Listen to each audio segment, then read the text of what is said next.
এই যে আপনি শ্রীমুখ এটা কেন হলো এটা বাজারে আপনি কি জানেন? কেন হলো এটা কি জানেন আপনি? কেন হলো এটা কি বলতে পারেন?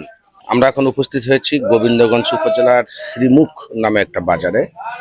অত্যন্ত পরিচিত একটি বাজার। চাচা আপনার নাম কি? নাম আক্তার আলী। আচ্ছা, এই যে আফছার আলী, আপনি যে চা বিক্রি করেন সকালবেলা খুব ভালো বেচা কিনা হয় নাকি? হ্যাঁ, ভালোই আছে। শ্রীমুখ যে একটা বাজার, এটা কেন হলো এটা বাজারে আপনি কি জানেন? কোত্থেকে আসলো?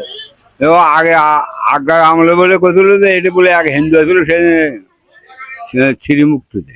ও আচ্ছা আচ্ছা, আমরা এখানে আর একজন মুরব্বীর কাছে। আপনার নাম কি? আমার নাম তাজুল ইসলাম। আপনার এখানে বাড়ি? হ্যাঁ, এখানে ও আচ্ছা, তা এই শ্রীমুখ বাজারটার নাম কেন হলো এটা কি জানেন আপনি? কিছু হিন্দু সম্প্রদায় ছিল আচ্ছা। এখানে। হুম।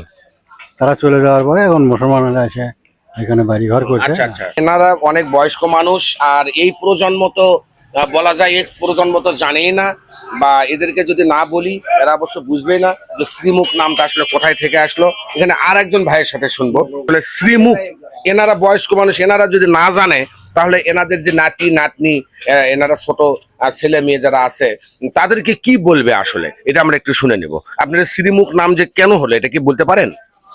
আমরা বাপ দাদার আমল থেকে শুনে যাচ্ছি যে এখানে হিন্দুরা বাস করছে বা আগে করছে, সেই হিসেবে শ্রীমুখ বাজার। আচ্ছা আচ্ছা আচ্ছা, এর শ্রীমুখ হচ্ছে এখানে সুন্দর একটি মুখমণ্ডল বলা যায় এবং মনোরম পরিবেশ।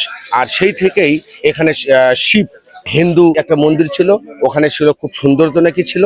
আর তারপরেও তার থেকে নাম করা হয়েছে শিব মন্দির, এবং সেই থেকে নামকরণ করা হয়েছে শ্রীমুখ। এই শ্রীমুখ বাজারে দেখেন একটা গাছ আছেন, যে সুন্দর একটা গাছ। এই গাছটা হচ্ছে কদম গাছ, না কদম গাছ। আর একটা বড় একটা মসজিদ আছেন, হাফিজিয়া মাদ্রাসা, বিশাল বড় হাফিজিয়া মাদ্রাসা। আর এই হাফিজিয়া মাদ্রাসায় ঘিরে এখানে শত শত ছাত্রছাত্রী এখান থেকে ইসলামী শিক্ষা লাভ করে থাকেন, এবং এখানে মানুষের যে চায়ের যে আনাগোনা। খোদা হাফেজ।